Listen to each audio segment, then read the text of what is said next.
Bismillahirrahmanirrahim. Assalamualaikum warahmatullahi wabarakatuh.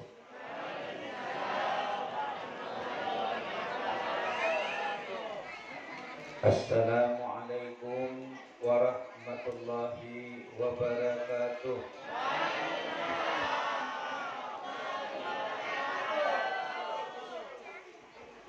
Alhamdulillah. Alhamdulillahilladzi nahmaduhu wa nusalli ala rasulihil karim, amma ba'd. Asyhadu an la ilaha illallah wahdahu la syarika lah wa asyhadu anna Muhammadan abduhu wa rasuluh. Allahumma salli wa sallim wa barik ala Muhammad wa ala alihi wa sahbihi ajma'in. Faqala Allah ta'ala fil Qur'anil azim, a'udzu billahi minasy syaithanir rajim. Bismillahirrahmanirrahim. Laqad kana lakum fi Rasulillahi uswatun hasanah. Wa qala aidan, qul in kuntum tuhibbunallah fattabi'uni yuhibbukumullah wa yaghfir lakum dzunubakum wallahu ghafurur rahim. Wa qala an-nabi sallallahu alaihi wasallam, man ahya sunnati faqad ahabbani wa man ahabbani kana ma'iya fil jannah. Yang sama-sama kita hormati Bapak Manajer, apa nama istilahnya Pak? Kampung Kulai, Kebun Kulai, beserta para asisten, para mandor yang hadir pada malam ini. Yang sama-sama kita hormati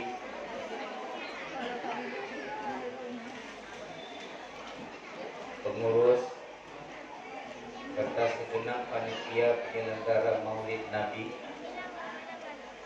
yang kami muliakan, para imam masjid, para alim ulama, para ustadz, dan segenap tokoh-tokoh masyarakat. Selanjutnya bapak-bapak, ibu-ibu, karyawan-karyawati, keluarga besar Kebun Kulai semua yang berbahagia. Ibu-ibu, Bu, suara saya dengar, Bu? Suara ibu berbual-bual pun saya dengar sampai ke depan. Makan kuih, makanan jalan, jangan lupa. Boleh, Bu? Yang kedua, tolong anak-anak tuh, anak-anak. Anak-anak tuh suruh diam, suruh masuk. Karena kadang ibu-ibunya diam, anak-anaknya tidak. Bu, alhamdulillah. Nak, tolong nak. Bapak Ibu yang dimuliakan Allah, bersyukur kita kehadiran Allah Subhanahu wa Ta'ala, karena kita dihadirkan Allah di satu majelis yang mulia, di satu tempat yang sangat mulia di dalam masjid. Bapak Ibu, hadirnya kita di sini bukan karena saja Allah, tapi hadirnya kita ini dihadirkan Allah. Dan hadirnya kita di sini penumpang. Apa yang Bapak Ibu dapatkan dengan duduk di majelis ini? Kata Nabi, illa nazzalat alaihi sakinah. Kita ini diberikan Allah sakinah.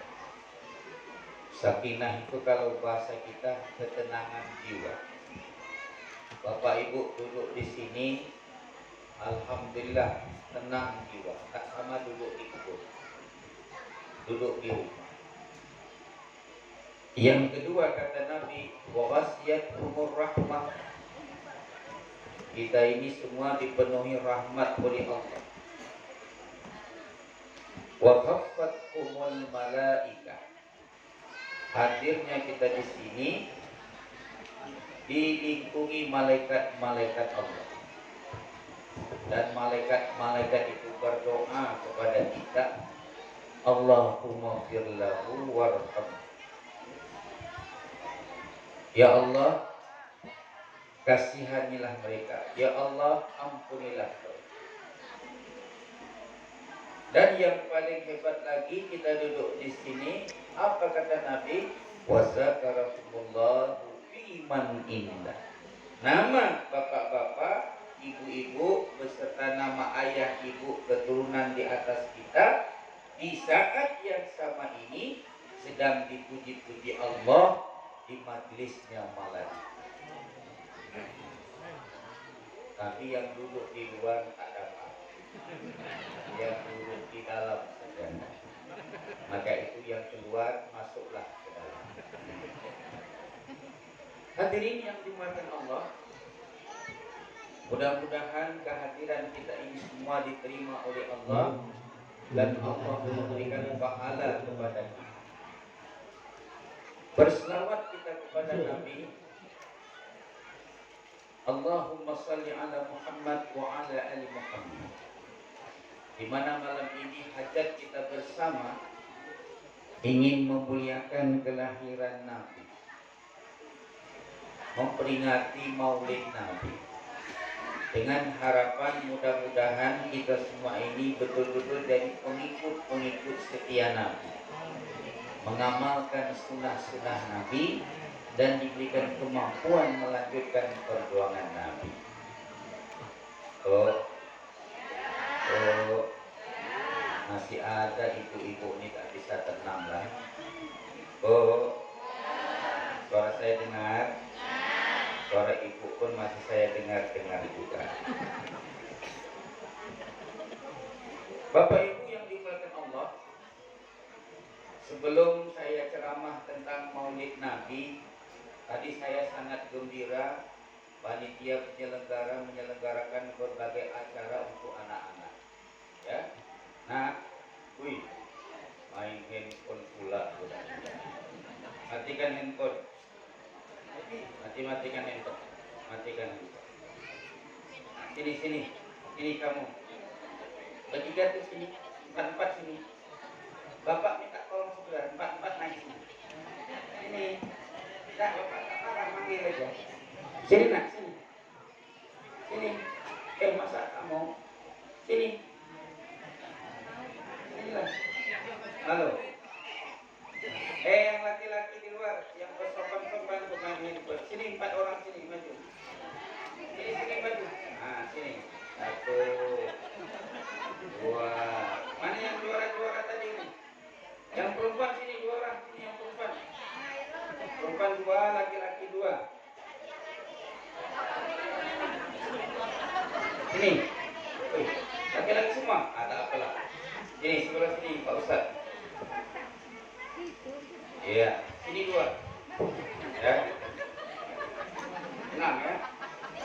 Bapak tanya ya, namanya siapa? Irul.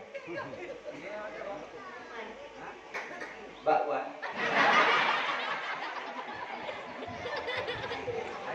Ya. Dari sana Rio ya. Ibu yang jadi saksi ya. Rio Bapak mau tanya. Malam ini kita memperingati Maulid Nabi. Ya. Nabi lahir tanggal berapa? Bulannya Rabiul Awal, tanggal berapa? Tanggal tak tahu. Ya. Tanggal berapa? Tanggal tak tahu. 12. Pak Sawal mana ada Pak Sawal?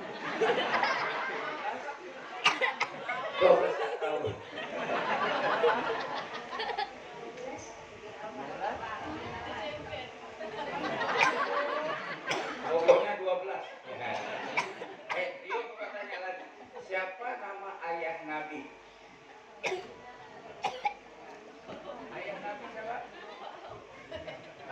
Siapa nama?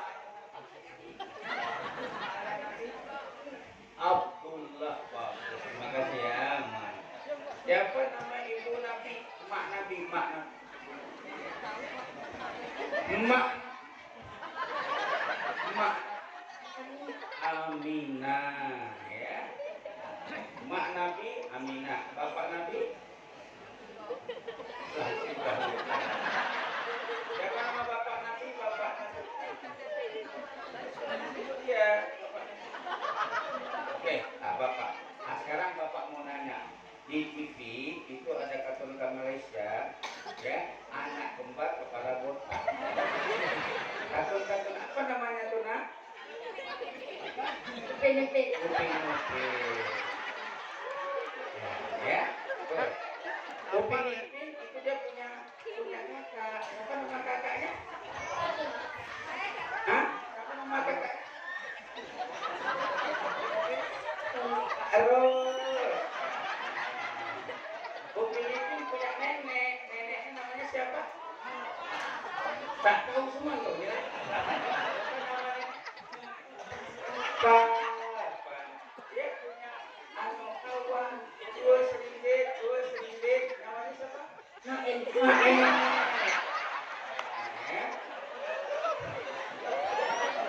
Dia punya dato tempat dia main-main. Tuh apa namanya? Segala. Kemudian siapa nama anak perempuan Nabi? Terima kasih ya. Pandai sudah tentang Upin Ipin ya.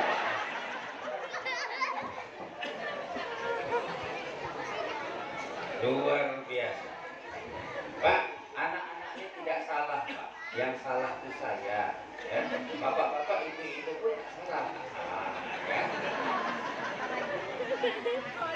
Sehingga anak-anak kita ini lebih tahu keluarga Upin Ipin daripada keluarga Nabi. Baiklah. Nah, anak-anak jangan main handphone. Nah, nanti habis ceramah Bapak panggil lagi. Yang tadi dipanggil lagi. Bapak Ibu sekalian, pada malam yang berbahagia ini kita akan memperingati kelahiran Nabi. Sesungguhnya Nabi Muhammad SAW ini merupakan insan yang mulia. Ingat Pak, Bu,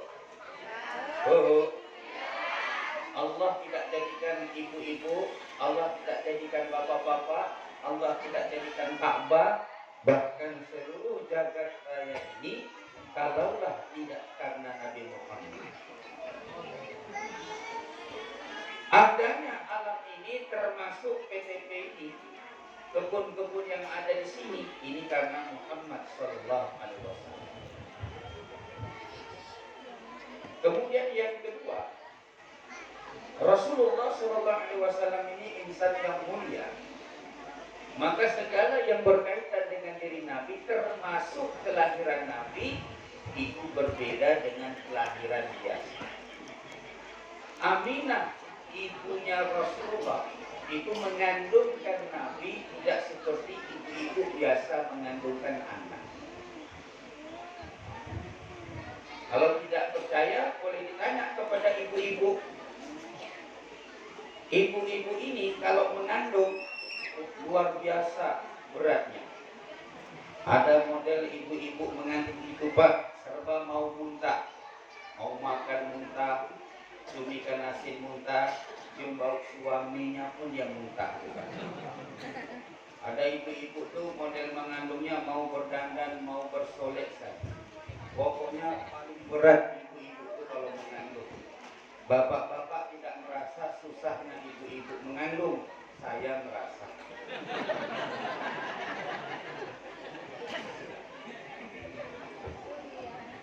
Maka itu ibu-ibu ini kalau mengandung itu harus kita hargai Pak, berat. Tetapi Aminah ibunya Rasulullah mengandungkan Rasul itu mudah. Kemudian ketika Rasulullah dilahirkan ke dunia, bapaknya sudah meninggal. Dalam kandungan 6 bulan, ayah Rasulullah namanya Abdullah bin Abdul Muttalib itu sudah meninggal dunia. Jadi Nabi lahir ke dunia ini dalam kondisi tidak berayah, tidak ada ketegasan seorang anak. Waktu Rasulullah dilahirkan ke dunia ini, kalau disampaikan, waktu Rasulullah dilahirkan ke dunia ini, Pak, bidan yang menyambut kelahiran Nabi namanya Safiyah. Siapa namanya, Bu? Nah, Ibu harus tahu tuh bidannya. Bidannya namanya Safiyah. Apa cerita Safiyah tentang menyambut kelahiran Nabi? Kata Safiyah, Nabi itu ketika dilahirkan dia menyambut Rasulullah itu satu, pusatnya sudah terpotong. Jadi Nabi itu lahir plasenta, tali pusat itu sudah terpotong. Nggak tahu siapa yang mau. Yang kedua kata Safiyah, ketika aku meletakkan bayi yang mulia ini, diletakkan begitu, tiba-tiba bayi ini langsung sujud menghadap ke kiblat. Sujud menghadap kiblat. Bapak Ibu boleh buka dalam kitab. Di sini ada orang melahirkan anaknya langsung sujud menghadap kiblat, ada, Bu? Kalau ada bidannya pingsan. Nah, kemudian Rasulullah SAW ini jasadnya itu wangi, Pak. Jadi ketika lahir tidak hanyir, tidak bau, wangi malah bau. Itu istimewanya jasad Nabi. Dan jasad Nabi ini dipelihara, dijaga oleh Allah, sehingga namanya serangga, yang namanya nyamuk tidak berani hinggap ke jasad Nabi.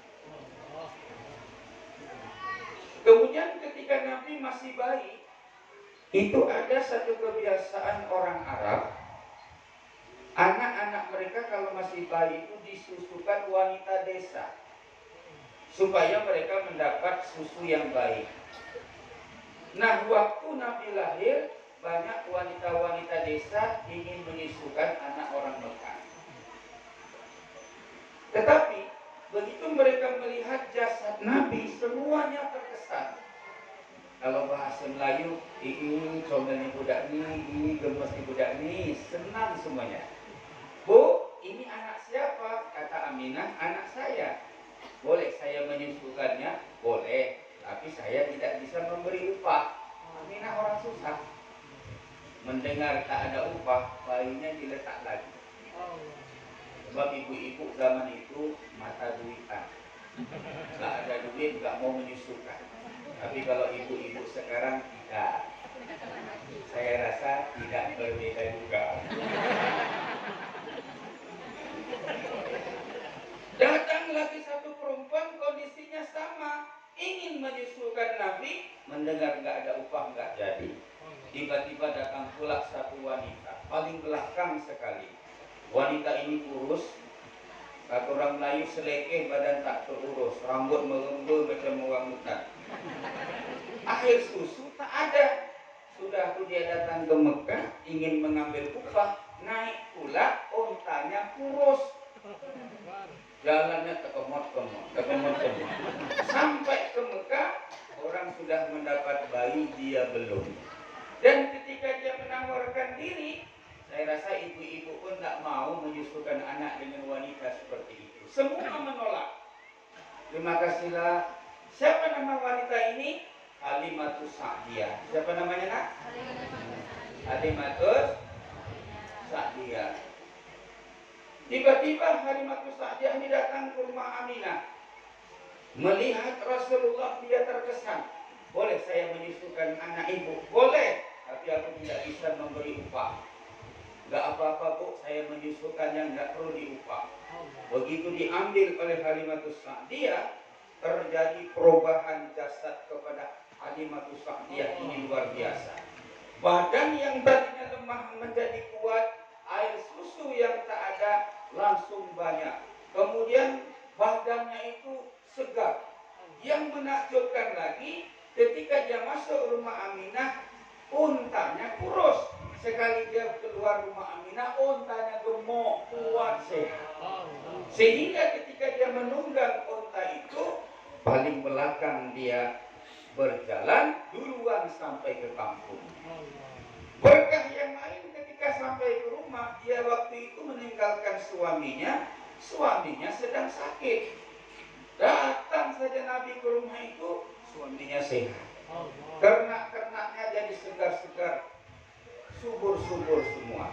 Melihat ini, ulama sepakat mengatakan bukan Rasulullah menyusu dengan Halimatus Sa'diyah, Halimatus Sa'diyah lah yang menyusu dengan Rasulullah. Nah, berkahnya. Kemudian setelah 2 tahun disusukan, Nabi dikembalikan kepada ibunya Aminah. Waktu Nabi berusia 6 tahun, diasuh Aminah pulang berziarah dari makam Abdullah antara Mekah Madinah. Aminah meninggal dunia. Maka Nabi diasuh oleh kakeknya yang bernama Abdul Muttalib. Siapa namanya, Nak? Tahu lagi.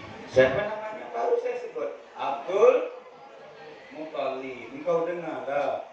Tidak nih. Abdul Muttalib. Baru 2 tahun dia asuh Abdul Muttalib, umur 8 tahun, Abdul Muttalib pula meninggal. Nabi diasuh oleh pamannya sampai dewasa yang bernama Abu Thalib. Dengan Abu Thalib inilah Nabi diasuh sampai dewasa. Bapak Ibu sekalian, Abu Thalib ini seorang pedagang. Kadang-kadang dia selalu membawa Nabi berdagang ke berbagai negeri. Aneh Abu Thalib itu kalau Nabi ikut berdagang, dagangannya jadi untung berkah. Dan kalau Nabi pergi, tidak pernah kena panas. Ada awan saja mengikut Nabi.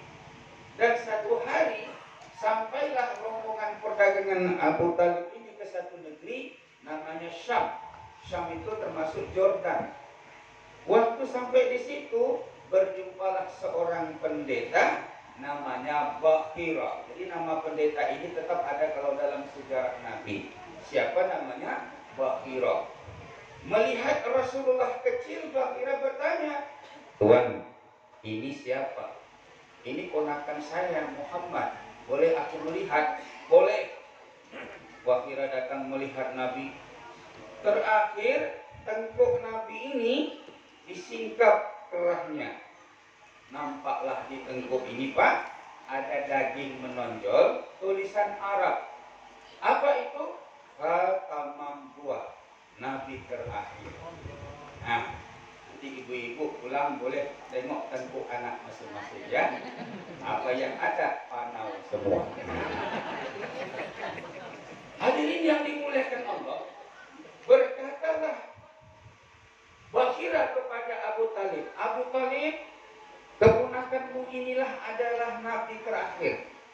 Dia sudah diterangkan kehadiran dalam Injil. Dia penghulu semua Nabi, dia penutup semua Nabi. Jagalah dia baik-baik."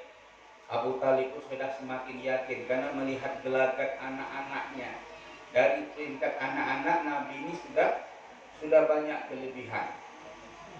Bahkan Nabi dari umur 8 tahun itu sudah nampak mukjizatnya. Kalau Nabi-Nabi itu kan dah jadi Rasul baru ada mukjizat. Satu kebiasaan orang Arab, kalau mereka itu musim panas, duduknya di loteng, atas loteng, mendinginkan badan. Waktu Rasulullah baring bersama Abu Thalib, terheran-heran Abu Thalib melihat Nabi. Nabi itu menunjukkan ke langit. Waktu itu ada bulan. Ditunjuknya bulan, dibawanya ke kanan. Bulan itu ngikut. Wahai Muhammad, apa engkau buat? Main. Kau main apa? Main bulan. Engkau bisa main bulan? Aku tak punya mainan, maka Tuhan memberikan aku mainan bulan. Dimain-mainkan bulan. Sudah jadi Nabi, bulan dibelah. Mukjizat Nabi. Nah, hadirin sekalian, sebetulnya ceritanya panjang karena hari dah malam, kue udah habis. Saya mau cerita ringkas. Nabi Muhammad SAW ini, Pak, tumbuh dewasa. Itu semakin mengagumi orang-orang Mekah. Nabi itu akhlaknya baik, Pak. Nabi itu jujur. Tadi sifatnya sudah diterangkan oleh Pak Denny.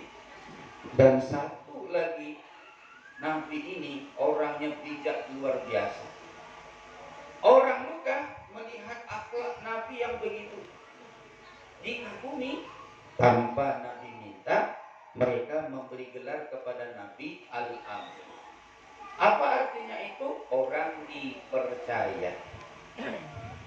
Hadirin sekalian, kemudian Nabi tumbuh dewasa, sampailah berusia 25 tahun, singkat cerita, Nabi mulai berdagang. Rekan dagang Nabi seorang janda kaya, namanya Khadijah radhiyallahu anha. Khadijah di janda kaya berhati baik, Nabi pedagang berhati mulia. Singkat cerita, saling menyenangi, kedua-duanya ini dijodohkan Allah menikah sebagai suami istri. Usia berbeda, Nabi 25, Khadijah 40. Dari pernikahan mereka dapat anak pertama. Anak Nabi banyak, saya jelaskan satu. Yang pertama yang umurnya pendek, namanya Qasim. Makanya Nabi Muhammad itu nama lainnya dipanggil Abu Qasim, sebab anak beliau pertama bersama Khadijah itu namanya Qasim. Tapi tak lama umurnya, meninggal dunia. Dengan Khadijah inilah Nabi bersama-sama hidup. Dan Bu, waktu Nabi berusia 40 tahun, Nabi tidak sanggup lagi melihat kaumnya. Karena apa? Kaum Nabi ini disebut dengan nama kaum jahiliyah. Mereka senang dengan Nabi tapi tidak jahil. Bah, kenapa mereka disebut jahil? Bukan tidak pandai berdagang. Kenapa mereka disebut jahil? Bukan tidak pandai berhitung. Mereka disebut jahil karena mereka ini tidak mengenal Tuhan. Diukir kayu diukir-ukir jadi patung, disembah. Kan jahil itu. Kemudian batu dipahat, dibentuk, disembah. Sehingga mereka itu punya 360 Tuhan. Lata, Uzza, Kola, Koba, macam-macam nama Tuhan. Itu kejahilan. Maka itu bapak-bapak, ibu-ibu, kita ini tidak boleh menyebut Tuhan seperti orang jahiliyah. Ya, kalau bapak menyebut Tuhan boleh sekali aja. Tiada Tuhan selain Allah. Tapi kalau bapak sebutnya banyak-banyak, Tuhannya nanti banyak, beda makna. Contoh, cobalah kalau tak percaya. Tuhan, ya, Tuhan, Tuhan, Tuhan, Tuhan, Tuhan, Tuhan, Tuhan, Tuhan, Tuhan, Tuhan. Jadi apa? Tapi kalau bapak menyebut Allah, Allah, Allah, Allah, Allah, berapa banyak pun Allah tidak berubah. Makanya kalau nak nyebut Tuhan jangan macam-macam dia banyak-banyak. Satu kali aja. La ilaha illallah, tiada Tuhan selain Allah. Cukup. Jangan banyak-banyak. Nah, mereka ini sudahlah Tuhannya dari berhala, macam-macam ukiran. Ada satu sahabat cerita lucu lagi mengenai Tuhan mereka. Sahabat ini setelah Islam dia ketawa sendiri. Nabi nanya, kenapa engkau ketawa? Ingat masa jahiliyah Rasulullah? Apa yang kau ingat? Waktu aku berumur 8 tahun, aku ini mengembala kambing. Lalu ibuku sebelum aku pergi berpesan, nak, karena engkau ingin mengembala, ini aku bawakan engkau ini Tuhan rezeki. Tuhan itu kata dia dibuat dari tepung roti. Ada kepala, ada tangan, ada kaki. Ibunya berkata, bawalah mengembala. Kalau engkau perlu apa-apa, minta dengan Tuhan ini. Lalu kata dia, aku mengembala semakin siang, perut lapar, tak haus. Minuman sudah ada dicari, makanan tidak. Akhirnya aku minta-mintalah dengan Tuhan rezeki yang dari tepung roti, dapat. Anehnya, makin aku lihat Tuhan, makin lapar. Jadi ya Rasulullah, diam-diam aku patah tangan Tuhan, aku makan, Tuhan tak melawan. Aku patah tangan satu lagi, Tuhan diam. Aku takut dia marah, aku pulas kepalanya. Aku makan, akhirnya semua badan kaki aku makan. Pulang rumah ibuku bertanya, mana Tuhan rezeki tadi nak? Aku jawab sambil ketawa, sudah jadi rezeki aku mah. Ini kan jahil Pak, Tuhan dimakan. Coba ceritanya. Anak umur 8 tahun. Maka itu Nabi tidak sanggup melihat kejahilan ini. Belum lagi mereka itu biadab. Orang Arab itu Pak dulunya biadab, saling membunuh, dan mereka minum arak itu hobi. Cuma hebatnya mereka minum arak tidak macam preman di sini. Preman di sini minum arak pakai botol. Preman jahiliyah minum arak pakai tengkorak. Ada tengkorak orang mati, masih ada otaknya, itu disiram arak masak, itu diminum. Begitu Pak mereka punya kejahilan. Tidak sanggup melihat perkara ini, akhirnya Nabi pergilah ke satu gua. Apa nama guanya saya? Gua tak tahu. Udah tak tahu semua lah. Gua apa nak? Ya, gua Simira ya. Ya betul. Gua apa? Tak tahu juga. Mati ya. Gua Hira. Gua apa nak? Gua Hira. Gua ini tinggi Pak. Saya kebetulan pembimbing umrah. Setiap tahun berangkat umrah bawa jemaah, cuma karena COVID nggak berangkat. Itu saya berapa kali bawa orang umrah, saya tak sanggup naik gunung dulu Pak. Tinggi. Dan kawan yang naik itu saya tanya, berapa lama kau naik? Lebih kurang 2 jam. Naik turun itu 2 jam. Kalau tak hati-hati jatuh. Dan sudah itu di atas guanya sempit. Nabi naik ke gua itu bertafakur.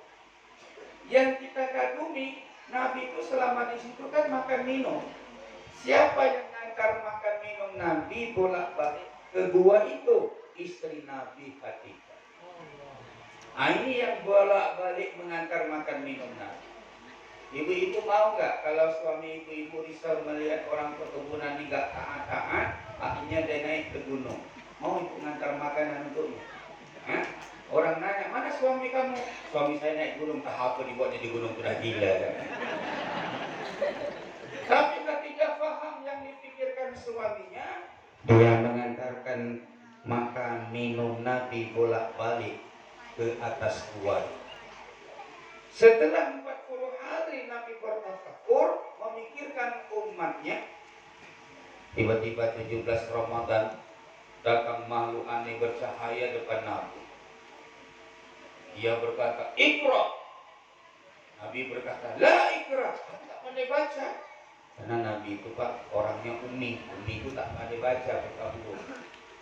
Makhluk ini dekat dengan Nabi, memeluk Nabi, bertemu dada dengan dada. Iqra bismi rabbikal ladzi khalaq. Khalaqal insana min 'alaq. Iqra wa rabbukal akramul ladzi 'allama bil qalam. 'Allamal insana ma lam ya'lam.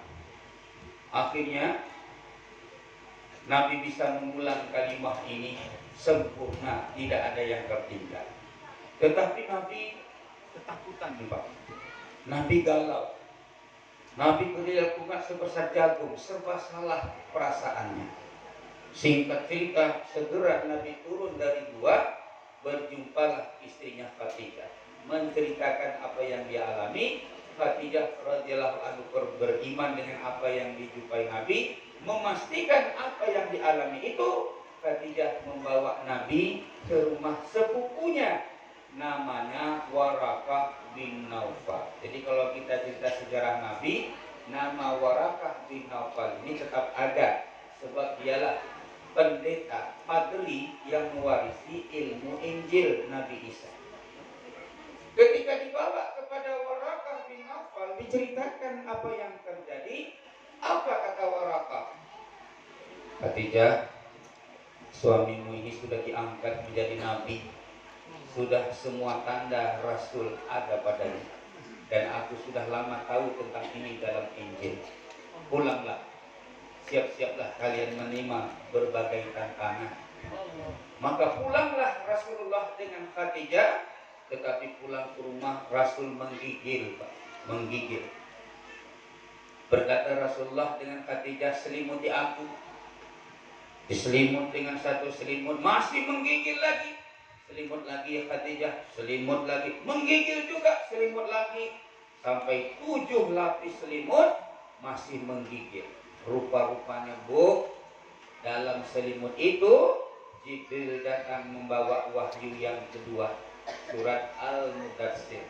Ya ayyuhal mudatsir, qum fa'anzir wa rabbaka fakabbir. Hei orang-orang berselimut, bangkitlah, wa rabbaka fakabbir, besarkan nama Tuhanmu. Nabi diperintahkan bangkit dari selimut itu, dan Nabi mulai meninggalkan rumahnya, mendatangi manusia satu persatu. Apa dakwah Nabi? Singkat. Ayyuhan nas, qulu la ilaha illallah tuflihun. Manusia, katakan la ilaha illallah engkau berjaya. Pergi lagi ke satu rumah. Ayyuhan nas, qulu la ilaha illallah tuflihun. Karena Nabi mengulang-ulang kalimat ini, orang Mekah langsung berkata, kenapa dia nih gila? Ulang-ulang kata-kata itu saja, gila, gila. Akhirnya mereka merubah gelar Nabi dari Al-Amin menjadi Al-Majnun. Majnun bahasa Arab, bahasa kita gila. Kalau Bapak ingin mencoba seperti apa Nabi dibilang gila, besok pagi Bapak ke Guntung. Itu kan banyak orang Cina. Bapak berdiri depan ruko Cina. Ayyuhan nas, qul la ilaha illallah tuflihun. Pergi lagi satu kedai Cina. Ayyuhan nas, qul la ilaha illallah tuflihun. Cina tuh nengok dari atas sampai ke bawah, orang petik mulai dah gila. Bayangkan Nabi ketika itu menyeru orang jahiliyah. Tapi Nabi tidak pernah berhenti. Nabi melakukannya walaupun banyak tantangan, tapi satu persatu manusia dapat hidayah. Islam Abu Bakar Siddiq, Islam Umar bin Khattab, Utsman bin Affan, Ali bin Abi Thalib, Bilal bin Rabah, Mus'ab bin Umair, Islam Wahab bin Qabus. Islam manusia. Walaupun Nabi dibilang gila, mujahadah 13 tahun Nabi berdakwah, Islam sudah mulai bertambah. Kemudian meninggal orang-orang yang selama ini membela Nabi. 1 Abu Thalib, 2 Khadijah. Orang tak berani ganggu Nabi karena ada Abu Thalib. Tahun itu Abu Thalib meninggal. Tahun yang sama Khadijah meninggal. Orang Quraisy semakin berani mengganggu Nabi. Bahkan mereka sepakat setiap suku mengirim utusan membunuh Nabi. Disitulah datang perintah Allah hijrah kepada Nabi. Dan Nabi berhijrah di malam hari. Mereka mengepung rumah Nabi. Nabi selamat. Mereka tidak melihat Nabi keluar daripada rumah. Kemana Nabi hijrah? Pertama ke Abyssinia. Nabi diberi tempat tapi tidak diberi nusrah. Nah itu Nabi hijrah ke satu negeri namanya Taif. Di situ Nabi diejek, dicaci, dirajam dengan batu, bermandi darah. Terakhir Nabi hijrah ke satu kota namanya Yasrib. Kota apa? Yasrib. Yasrib itu bahasa Arab, bahasa kita sarang penyakit. Kota Yasrib itu. Sebab kalau orang masuk situ kena demam macam corona. Namanya kota penyakit. Akhirnya Nabi masuk membawa hijrah, dipersaudarakan dengan orang Ansar. Kaum itu bersaudara. Negeri itu Nabi rubah namanya menjadi Madinah. Din itu agama, Madinah itu kota agama. Nah, kota agama. Dan dari sanalah terpencar agama seluruh dunia. Negeri itu berubah menjadi Madinatul Munawwarah. Madinah bercahaya-cahaya. Bapak Ibu yang dimuliakan oleh Allah Subhanahu wa taala. Selama Nabi di Madinah inilah agama tersebar. Tetapi Bapak Ibu, selama di Madinah itu pula banyak terjadi peperangan-peperangan. Di antaranya perang Badar, perang Uhud, perang Tabuk, perang Yarmuk, perang Khandaq, perang Hunain. Ada waktunya Islam menang, ada waktunya Islam kalah. Dan alhamdulillah Bapak Ibu, 10 tahun dakwah berjalan di Mekah. Nabi datang di Madinah, Nabi membawa jumlah besar masuk ke Mekah, itu namanya Futu Mekah. Dan setelah Mekah ditaklukkan, Nabi dengan sahabat mengerjakan satu haji, namanya Haji Wada. Apa itu Haji Wada? Haji perpisahan. Dalam haji itu Nabi memberikan khutbah yang panjang, dan ketika itulah turun ayat Allah surah Al-Maidah. Al-yawma akmaltu lakum dinakum wa atmamtu alaikum ni'mati wa raditu lakum Islam Madinah. Pada hari ini telah aku sempurnakan agama kamu. Aku cukupkan nikmatku atasmu. Aku ridha Islam sebagai agamamu. Mendengar ayat ini, gembiralah para sahabat. Islam sudah sempurna, gembira. Tapi ada satu sahabat menangis Pak dengan ayat ini. Siapa? Abu Bakar Siddiq. Hai Abu Bakar, kenapa engkau menangis? Islam sudah sempurna, kenapa kau menangis? Gembiralah. Karena Islam sempurna, aku menangis. Kenapa? Karena tidak lama lagi kita akan berpisah dengan yang membawa Islam ini, kekasih kita Muhammad SAW. Berlari mereka ke tempat Nabi. Ya Rasulullah, benarkah yang dikatakan Abu Bakar? Dengan sempurna Islam, engkau akan berpisah dengan kami. Abu Bakar benar. Mendengar itu, yang tadinya gembira berubah menjadi lautan tangis. Memang tak lama setelah Haji Wada, tepatnya tanggal 12 Rabiul Awal juga hari Senin, Nabi berpulang ke rahmatullah. Bapak Ibu, dengan berpulangnya Nabi kepada Allah, apakah bermakna agama di bawah Nabi itu hilang di bumi? Tidak. Agama ini menjadi tanggung jawab kita semua. Dan malam ini kita memperingati Maulid Nabi, kita berharap semua kita ini menyerupai Nabi. Insya Allah ya Pak. Ibu-ibu macam istri Nabi. Insya Allah ya Bu. Dan anak-anak, mana anak-anak tadi? Balik.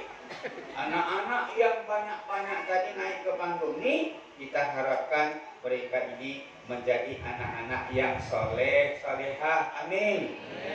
Hafiz, hafizah, amin. Alim, alimah, amin. Da'i, da'iyah, amin.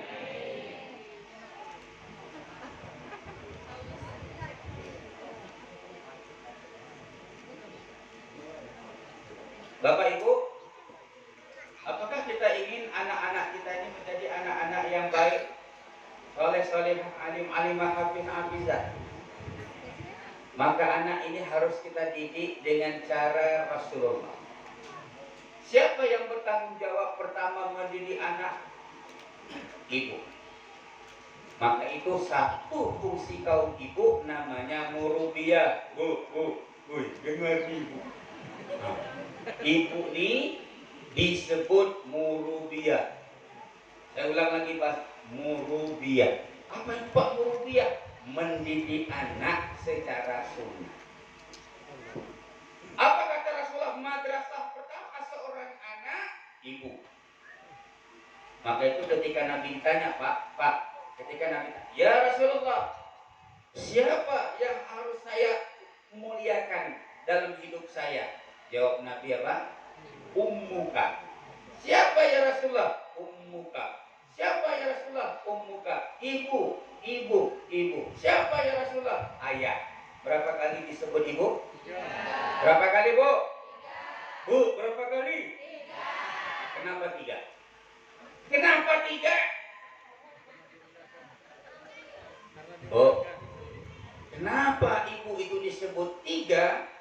Karena mujahadah ibu ini kepada anaknya 3. Pertama, mujahadah ibu kepada anaknya itu mengandung. Susah mengandung itu kok. Bawa anak ke sana sini, bawaan ngidam naik lagi, bawaan tensi naik, apalagi pokoknya berat. Makanya ibu-ibu nih, dikala dia mengandung, dia harus mendidik anaknya. Cara macam mana mendidik anak ketika mengandung? Ibu banyak baca Quran, ibu banyak berselawat, banyak berzikir. Dan Allah memberikan pahala besar kepada ibu yang mengandungkan anaknya. Apa kata Rasulullah? Seorang istri mengandungkan seorang anak, lalu dia mengerjakan sholat. Salatnya itu 80 kali lebih utama dari perempuan bersuami yang tidak mengandung. Maka itu kalau ibu pengen banyak pahala sholat, banyak-banyak mengandung saja. Bapak-bapak pun suka itu mengandung ya. Yang kedua, mujahadah seorang perempuan itu kepada anaknya kapan? Melahirkan, Pak. Meregang nyawa. Kadang-kadang anak selamat ibunya meninggal dunia, kadang-kadang dua-dua meninggal dunia. Maka itu Rasulullah bersabda, besar pahala wanita melahirkan anaknya. Begitu keluar anak dari rahimnya, kata Nabi, keluarlah segala dosa-dosa. Nah, jadi kalau ibu pengen banyak dosa-dosa ibu keluar, banyak-banyak beranak, banyak dosa, ya. Makanya wanita kalau melahirkan, coba lihat wajahnya berseri, Pak.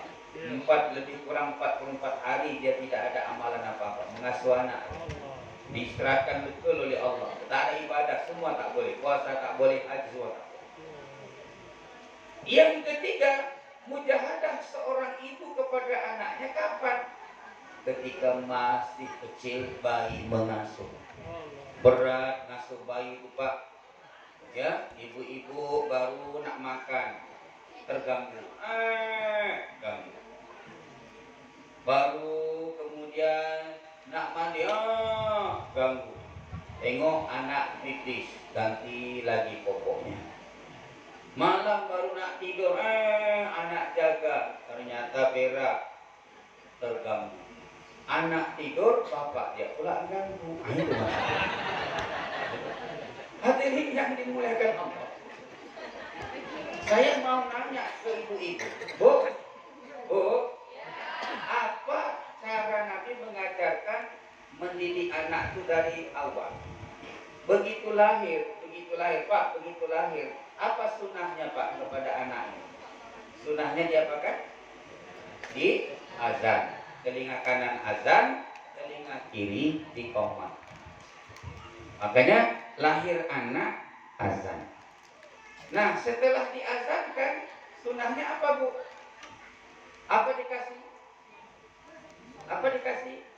Nah, sunahnya kurma. Kurma, Rasulullah kalau ada bayi lahir, Rasulullah ambil kurma, Rasulullah gigit. Sudah lunak, masukkan ke mulut bayi.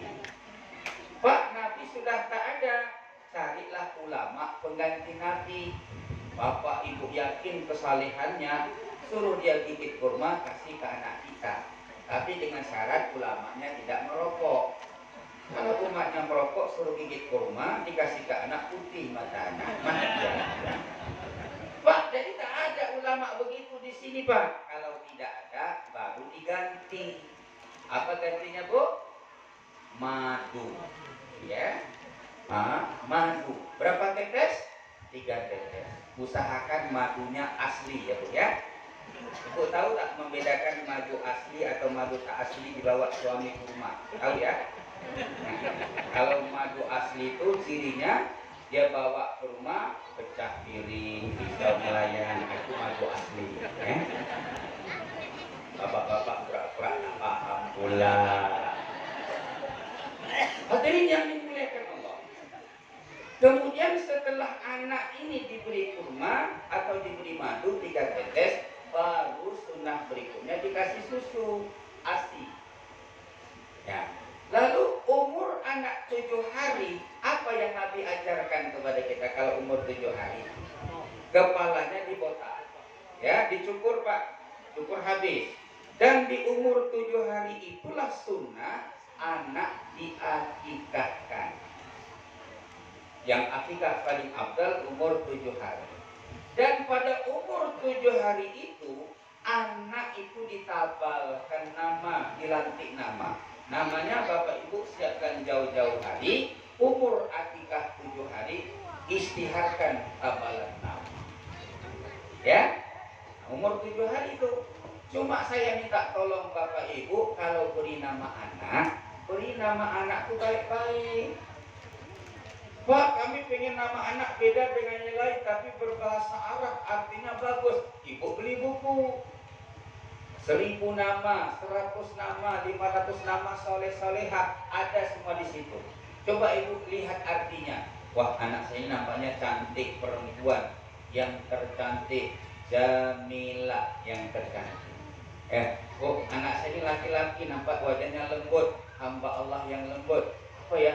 Cari Abdul Halim, hamba Allah yang lembut. Gitu. Jangan Bapak Ibu beri nama sembarangan. Pak, susah mencari nama-nama itu, Pak. Kalau susah, Bapak Ibu pakai saja nama nabi-nabi. Nabi Adam, Nabi Ibrahim. Susah, Pak. Nama sahabat. Nama Bilal, nama Musab, nama sahabat Hisham. Banyak. Susah nama sahabat, pakai nama ulama. Imam Syafi'i, Imam Hambali, Imam Hanafi, Imam Maliki, Imam Suyuti. Pak, jangan sampai kita memberi nama anak kita itu tidak jelas artinya. Kadang-kadang Pak, saya kalau pergi umroh atau haji, bawa jamaah itu iri dengan orang Malaysia. Minta maaf ya Pak ya, saya bukan menyinggung suku. Orang Malaysia itu kalau di maktab dipanggil sedap namanya. Harun bin Hisham, Ali bin Utsman, Ismail bin Ali, begitu. Begitu nama orang Indonesia dipanggil, kawan saya, Beng Jono. Nama kawan saya itu Bambang. Orang Arab bacanya payah, dia panggil di paspor Beng. Maaf ya nama Bambang ya. Beng. Kemudian bapak-bapak pula, ibu-ibu, jangan memberikan nama anak itu, kata orang Jawa, seenak dewe. Tak jelas maknanya. Apalagi meniru-niru nama selebriti. Nama artis mentang-mentang ngefans dengan film Korea, anaknya nama artis Korea. Terkesan dengan Bollywood, anaknya artis Bollywood. Dulu terjadi Pak. Ada dulu tahun 2007, ada film Bollywood terkenal, ibu-ibu banyak yang ngefans dengan film itu. Judulnya Kuci-Kuci Kutai. Di situ ada seorang artis yang berlakon itu betul-betul menyentuh hati, banyak orang menangis. Namanya di film itu Anjali. Nama aslinya Kajol. Nama dia itu Kajol. Dari film itu namanya Anjali. Maka ada satu orang Melayu, Pak, orang Melayu. Bang, kalau anak kita nanti lahir perempuan, gak ada tawar-menawar, namanya Kajol. Kata suaminya, terserah engkau adik, yang penting kau selamat. Singkat cerita, melahirkanlah dia. Memang anak perempuan. Ada makcik-makcik agak umur-umur lah di situ. Bincang-bincang, awak dah punya nama, rencana anak nih. Insya Allah makcik, kami dah sepakat. Siapa nama anak awak tu nanti? Kajol. Makcik ini pendengarannya agak kurang. Dia pulang, ada orang bertanya, sudah melahirkan anak dia tuh? Sudah rencana nama. Saya sudah dengar ada. Siapa namanya? Kalau tak salah, Kojol. Dari Kajol menjadi Kojol. Kojol itu bahasa Melayu. Tahu Kojol? Mampus. Kojol. Ini kan tak bagus jadi nama. Atau ibu-ibu ada yang mengade-ngade, ngasih nama anak, diambil nama perpaduan ibu dan ayah. Nama ibu Rakido, nama bapak Abdul, ambil do dengan dodol.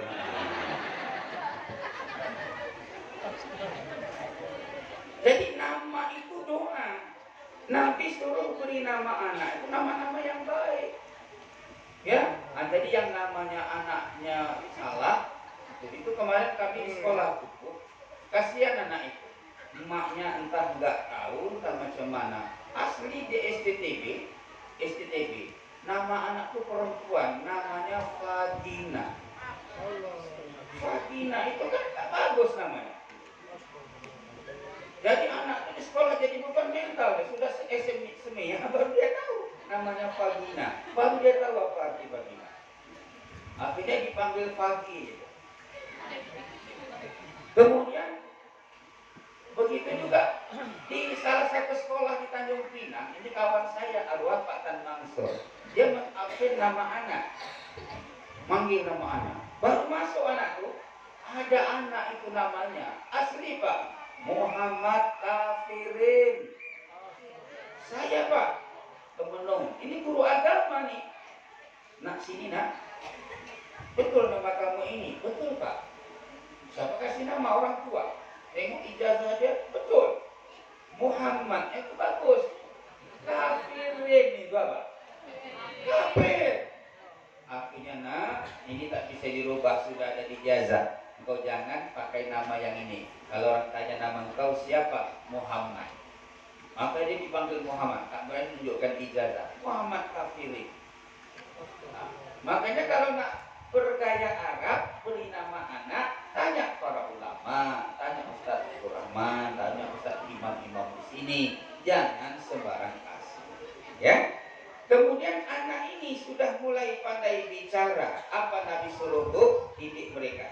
Bu, kalau anak pandai bicara, kata Nabi, ajarkan mereka la ilaha illallah. Minimal diajarkan Allah, Allah. Ini kadang-kadang ibu-ibu ini banyak yang latah, bapak-bapak pun sama. Begitu anak pada bicara, papa, pipi pipi, buku papa, papa, latah. Anak pada bicara tidak diajar menyebut papa, pipi, pupu. Ajar menyebut Allah. Ini. Kemudian anak umur 7 tahun, Bu, anak umur 7 tahun. Sudah. Woi. Dia masuk.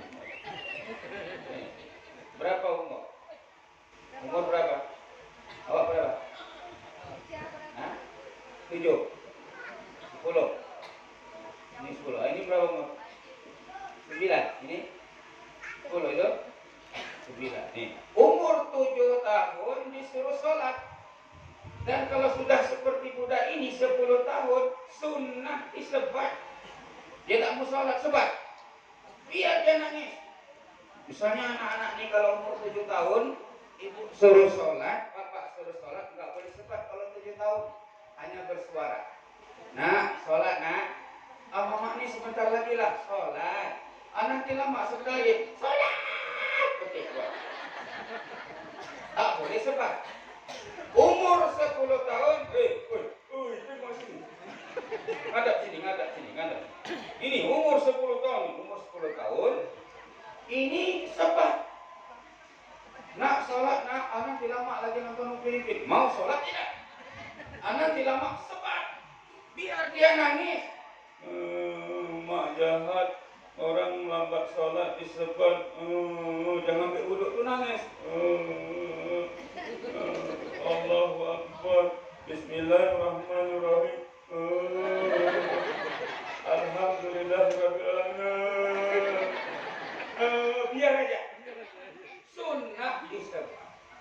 Ini kadang-kadang ibu anak 7 tahun tidak disuruh, 10 tahun tidak disebat. Sudah SMA, kita sakit hati, kita sebat. Anak dah besar, dia ambil rotan, dia sebat kita balik. Lainlah dengan anak. Jadi nak dididik itu masih kecil.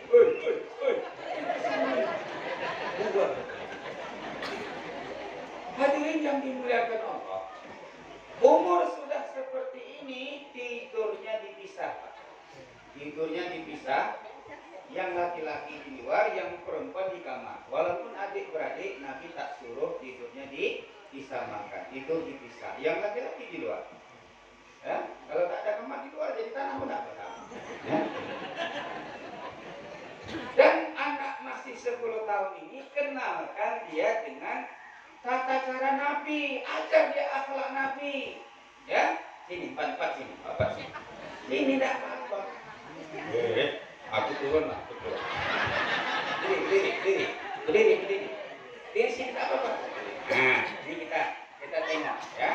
Nabi ngajarkan kalau masuk WC kaki mana? Masuk WC kaki mana? Hah? Dua-dua kaki. Kaki kiri. Nah, kita tahu apa masuk WC, doa masuk WC. Doa masuk WC. Tahu, laku alamat palsu tahu. Doa masuk WC. Masuk WC, dengar ya. Masuk WC Nabi ajarkan kaki kiri. Ya, kaki kiri. Coba ikut Bapak doanya. Allahumma inni a'udzubika minal khubuthi wal khaba'is. Nah, sunnah masuk WC itu pakai sendal. Masuk WC itu sunnahnya pakai sendal. Ya. Kemudian masuk WC harus tutup kepala. Pakai songkok boleh, ibu-ibu ya, pakai selendang atau anduk dibuat begini boleh, anduk ya, atau bapak ibu taruh kain di sini boleh ya. Kalau tak ada pakai helm pun boleh pakai helm. Ya. Pakai helm ya. Supaya apa? Kalau kita masuk WC, ini kepala ditutup, kepala kita selamat. Kalau tidak ditutup, dikencing, diberak setan. Nah ini sunnah Bu. Jadi kalau sudah diberak kencing setan, itu ngapal Yasin terbalik-balik. Ngapal doa tak hafal apa. Ngapal lagu cepat hilang. Ngapal lagu. Ya. Nah ini. Kemudian sudah duduk. Tengok sini ya. Woi, tengok aku ya. Kemudian ibu-ibu dalam WC ajarkan anak-anak kita tidak boleh berbicara, tidak boleh bernyanyi dalam WC, ya, apalagi ngaji, tak boleh. Yang boleh zikir itu pun dalam. Dan dalam WC tidak boleh lama-lama. Sudah selesai hajat keluar. Dan dalam WC tidak boleh menjawab orang memanggil walaupun manajer yang manggil. Tak boleh. Nah, jangan pula sedang di WC ada orang beri salam, assalamualaikum, jawab pula waalaikumsalam. Tak boleh Pak. Jadi kalau bapak sedang di WC, ibu di WC dipanggil, jawabnya macam mana Nabi ajarkan? Berdehek. Ya, misalnya dipanggil, Pak Engko dipanggil manajer. Pak dipanggil manajer nih urusan penting Pak, GM mau datang. Pak dipanggil manajer langsung rubah suaranya. Apa-apa. Akhirnya dia sangka kuda di dalam. Nah itu bukan sunnah Pak, itu bukan. Ya, itu saya yang ngajar. 3 kali. Kalau dipanggil juga kok usahakan GM Pak. Presiden pun manggil nggak boleh dengan urusan begitu. Nanti kalau terberak depan presiden gimana? Makanya selesaikan dulu, nggak usah dijawab panggilan. Dan keluar kaki mana? Keluar kaki kanan. Ya, apa doanya? Ghufranaka alhamdulillahilladzi azhaba aniyal adza wa afan. Ajar nih anak-anak begini. Keluar rumah, bapak nih mau ke kebun besok nih. Keluar rumah. Kaki mana? Kiri. Macam keluar masjid. Bismillahirrahmanirrahim. La haula wala quwata illa billah. Ya. Naik motor, angkat kaki kanan. Bismillah. Duduk. Alhamdulillah. Starter tak hidup, engkol lah.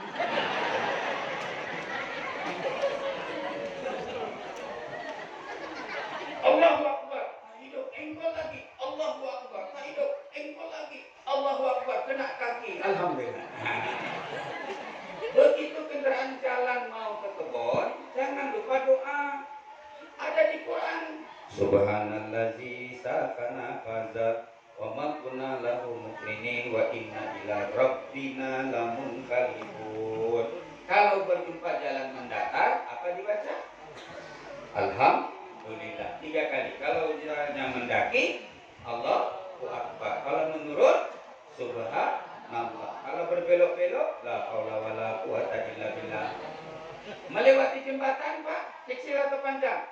Rabbi salim salim. Bapak naik motor, mau pergi ke Guntung.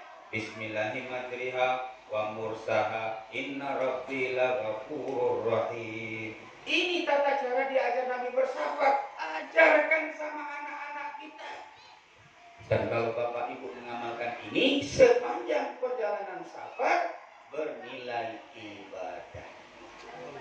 Bernilai ibadah.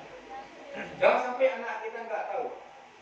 Anak-anak ini kalau Bapak ajar betul-betul, misalnya doa-doa saja lah, yakin mereka selamat mereka.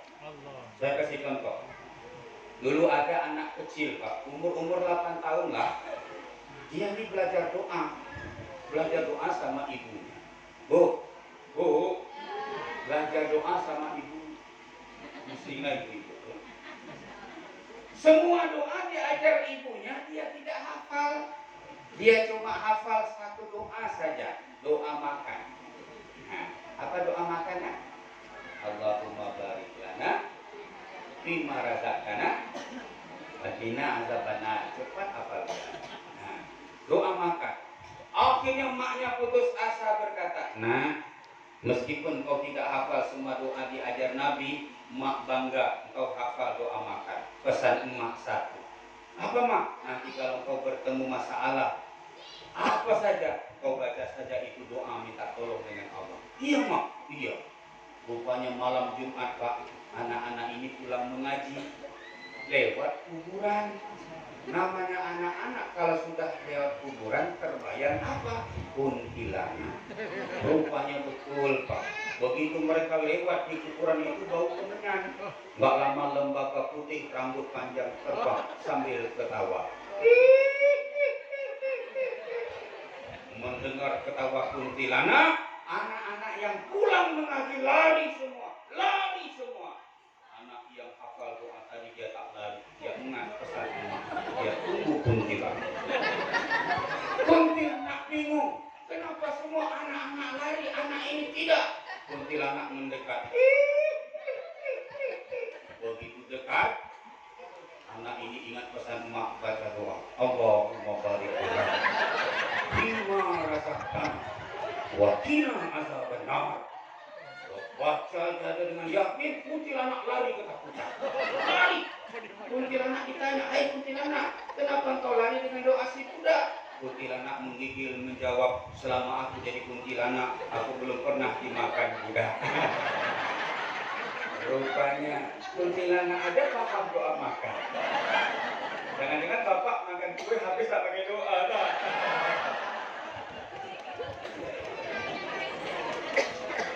Hadirin yang dimuliakan Allah. Begitu juga dengan minum, Pak. Ajarkan anak-anak minum. Minum boleh pakai botol, boleh. Tapi ajarkan jangan minum pakai tangan kiri. Ya, jangan minum berdiri.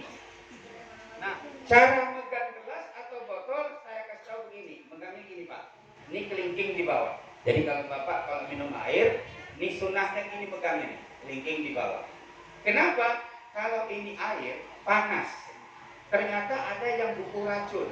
Maklumlah mandor, marah anak buahnya. Racun. Pak, kalau airnya panas, di bawah kelingking terasa dingin, jangan diminum air. Atau sebaliknya, airnya panas, di bawah dingin. Atau airnya dingin, di bawah panas. Itu jangan diminum. Kalau bapak tidak percaya, pulang rumah ambil air, bubuhlah racun, minumlah. Saya tidak bertanggung jawab lah. Lalu cara minumnya bagaimana? Tidak boleh sekaligus. Ya, minumnya berteguh dengan membaca begini caranya ya. Bismillah. Alhamdulillah. Yang kedua, Bismillah. Alhamdulillah. Yang ketiga, Bismillah.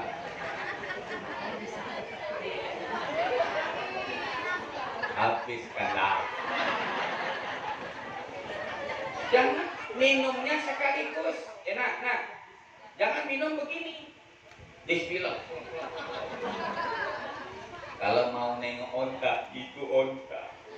Onta minumnya begitu, masukkan kepala ke bak, belum kena bongkolnya, belum ngangkat kepala. Makanya kalau kita pergi umrah, ada orang minum begitu, kata orang Arab onta. Onta dari sepepu, onta. Kalau tak mau dibilang onta, minumnya bertegas. Ya.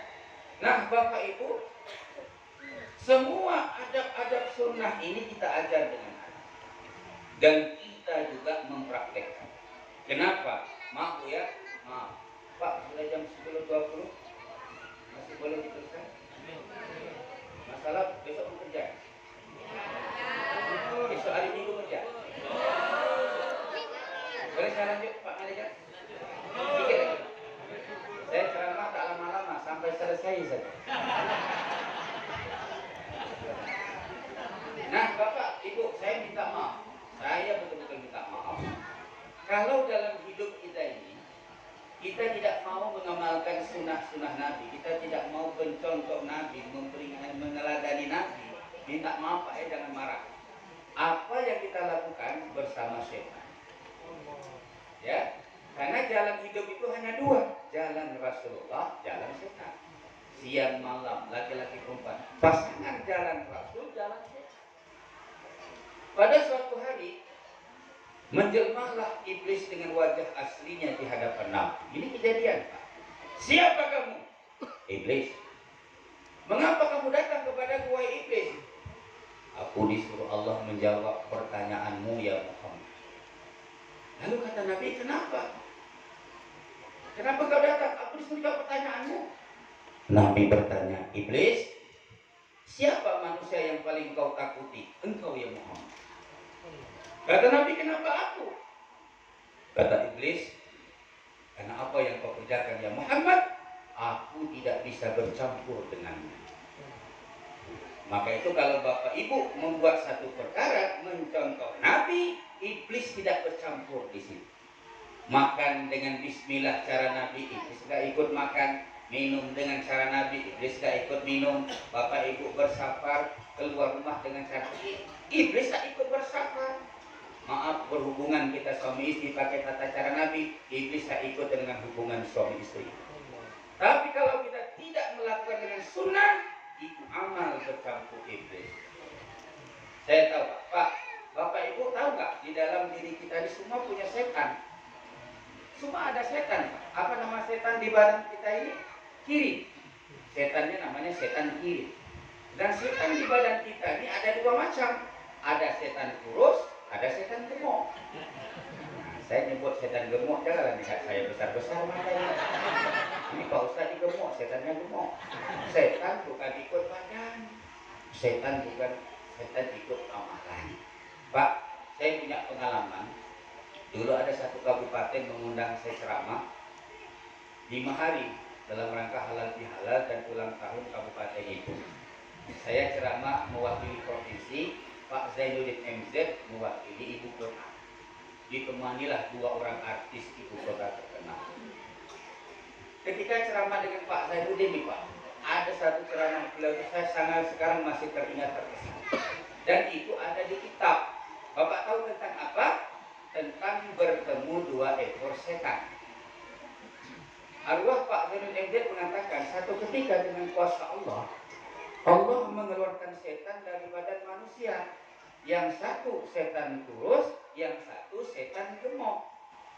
Setan gemuk bertanya, "Hei setan, kenapa engkau kurus?"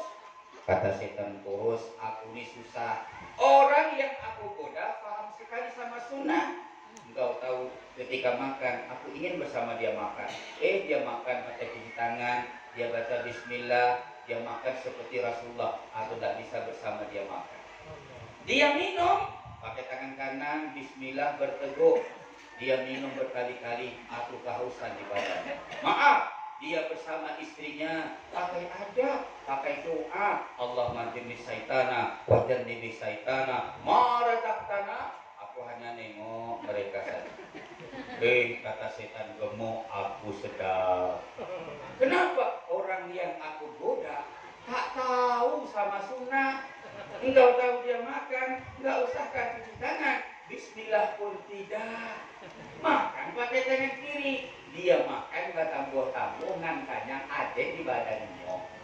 Ah, itu sadar negara Jawa.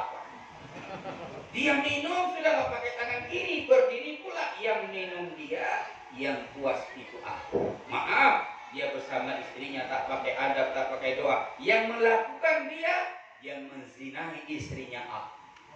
Begitu hubungan itu terjadilah janin besar menjadi cabang bayi, akhirnya dilahirkan ke dunia, dididik ibunya. Umur anak ini 3 tahun, makalnya luar biasa. Ibu mendidik putus asa. Dari dapur dia berkata, anak setan, anak setan. Kenapa? Memang dibuat bersama setan. Jadi kalau tidak mau setan bercampur dalam hubungan, sekurang-kurangnya baca doa. Jangan langsung saja. Nah, Bapak Ibu yang dimuliakan Allah, yang terakhir Bu. Kepada Bapak, Nabi itu kepada istri Pak, dan kepada semua sahabat selalu berlemah lembut. Nabi itu orangnya, kalaupun ada salah, apalagi istri, Nabi menegurnya dengan cantik. Saya rasa ibu-ibu, suami ibu macam itu juga ya Bu ya. Tuhan ajalah yang tahu ya Bu. Makanya ini Pak, saya ingin menyampaikan satu akhlak Rasulullah pantas ditiru. Nabi itu dengan istri sayangnya luar biasa. Manjanya istri kepada Nabi luar biasa. Ketika salah pun Nabi menegurnya dengan hikmah. Bu. Satu hari Nabi pulang berdakwah di malam hari. Sampai di rumah melihat Rasulullah lelah. Aisyah itu ingin berkhidmat. Lalu Aisyah radhiyallahu anha pergi ke dapur membikinkan Nabi air manis. Cuma Aisyah ini tersilap, ingin mengambil gula, terambil garam. Jadi akhirnya air itu dikacau jadi masin. Dihidangkan dengan Nabi, minumlah ya Rasulullah. Rasulullah minum, senyum melihat Aisyah. Minum air garam, senyum. Nah, bagaimana bapak-bapak? Pulang dari kebun, coba ibu kasih kopi pakai garam. Saya rasa senyum. Di gelas kesepan. Kemudian Aisyah itu senang melihat senyum Rasulullah. Dengan lembut Rasulullah berkata, Aisyah, ada apa ya Rasulullah? Sudah lama kita ini tidak bergurau senda. Maksudnya macam mana malam ini kita ulang hari-hari bahagia kita dulu. Dulu ingat kan, kalau makan kita sepiring berdua. Saya suap Aisyah, Aisyah suap saya. Minum kita dengan gelas yang sama.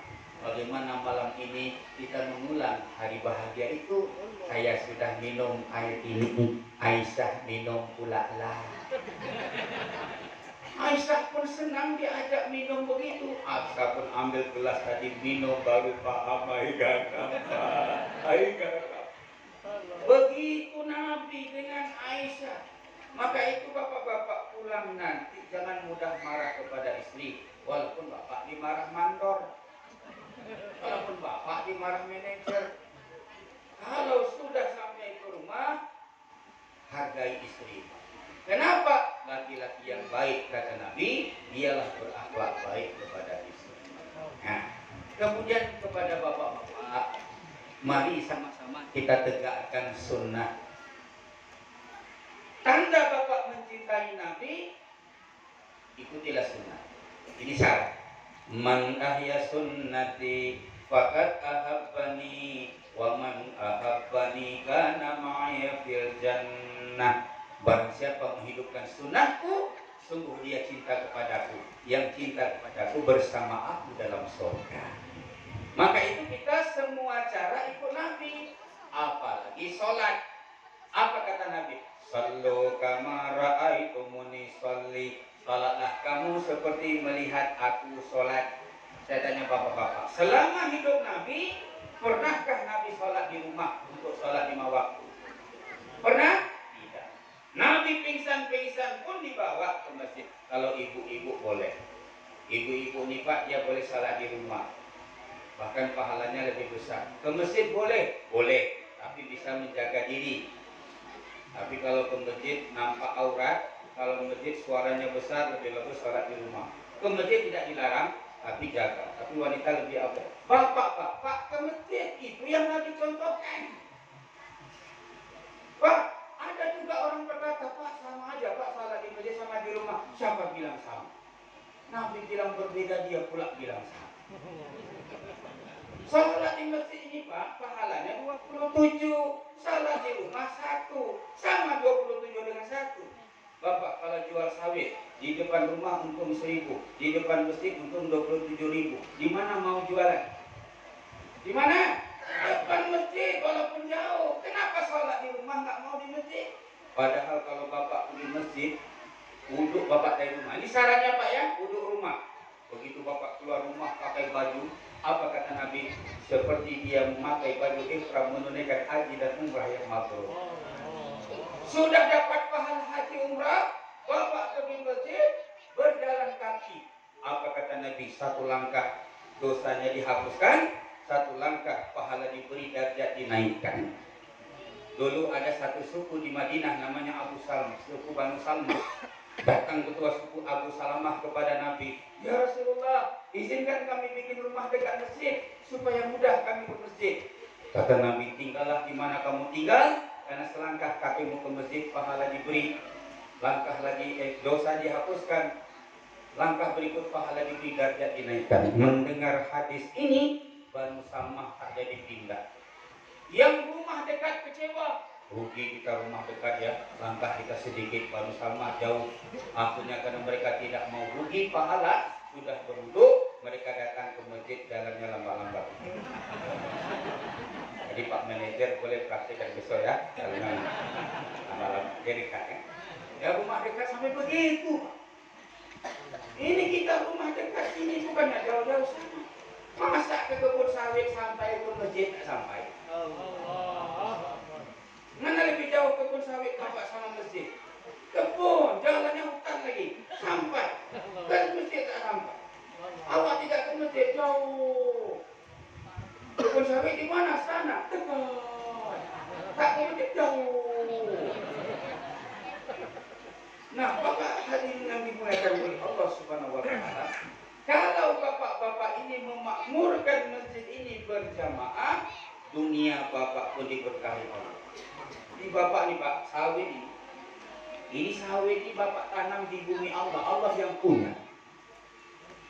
Kalau Allah nak datangkan keberkahan kepada kebun kebun pula ini, taatilah semua perintah Allah oleh keluarga di sini. Allah datangkan keberkahan. Tanpa pupuk Allah boleh hidupkan. Dulu Pak di zaman Nabi Daud ada kejadian, satu kebun itu dipupuk, kecil-kecil. Satu kebun itu subur. Mereka heran, apa yang membuat kebun dia subur? Nabi Daud cabut. Di bawahnya api. Akarnya api. Kok api bisa menyuburkan tanaman? Karena Allah berkehendak api di bawah, tanaman jadi subur. Kalau Allah tidak berkehendak, pupuklah sepupuk-pupuknya. Kalau Allah katakan tak subur, jadi tak subur.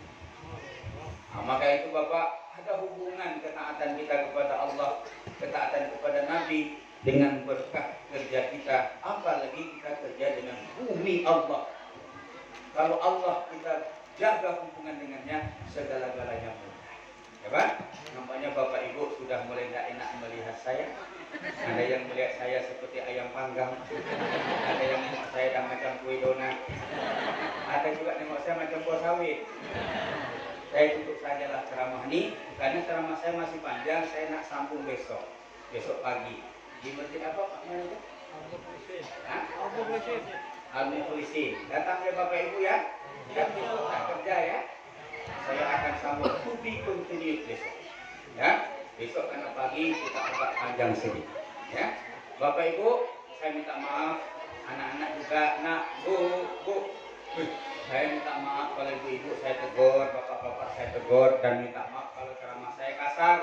Bapak-bapak mesti maklum kenapa saya kasar, sebab saya ini keturunan orang kasar, bukan orang halus.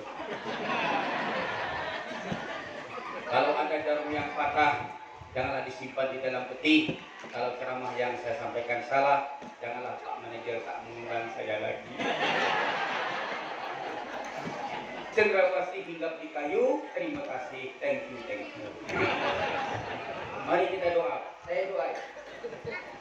Bismillahirrahmanirrahim. Alhamdulillahi rabbil alamin. Wassalatu wassalamu ala asrafil anbiya'i wal mursalin wa ala alihi wa sahbihi rasulillahi ajma'in. Allahumma salli ala Muhammad wa ala ali Muhammad.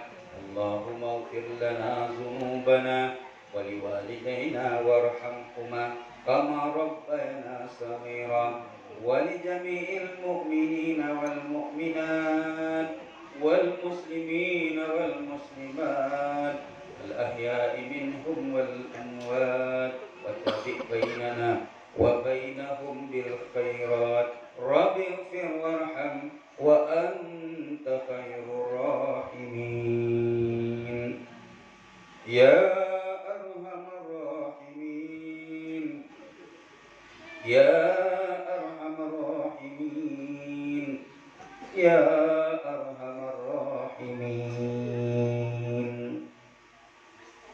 Ya Allah ya Rahman, ya Allah ya Rahim, inilah kami hamba-hambamu yang bergelimang dengan dosa. Di majelis ini kami menadahkan tangan ke hadirat-Mu bermohon kepadamu. Ampunilah segala dosa-dosa kami, baik dosa yang kami sengaja atau tidak, dosa yang kami sembunyikan atau yang diketahui orang banyak. Engkau Maha tahu dengan semua dosa kami itu. Hanya Engkaulah yang berkuasa mengampunkan kami. Janganlah sampai Engkau mencabut nyawa kami sebelum Engkau mencabut dosa-dosa kami. Ya Allah, ampunkan juga dosa ayah dan ibu kami. Sungguh besar jasa mereka kepada kami. Tidak seorang pun kami sebagai anak sanggup membalas jasa mereka.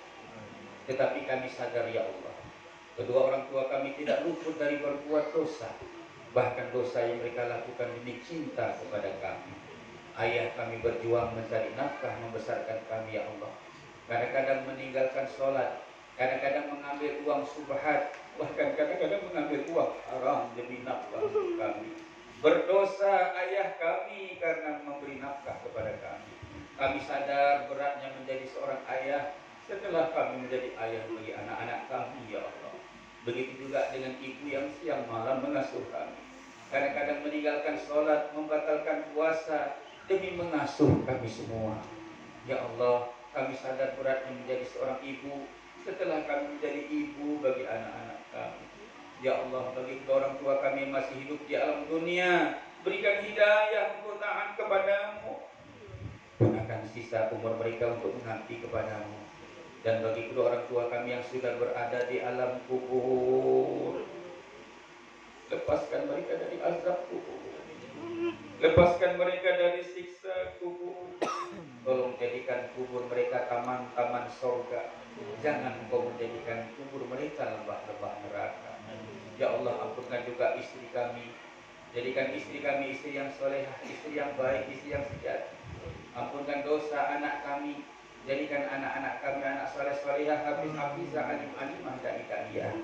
Ampunilah ya Allah dosa keluarga besar kebun pulai ini ya Allah.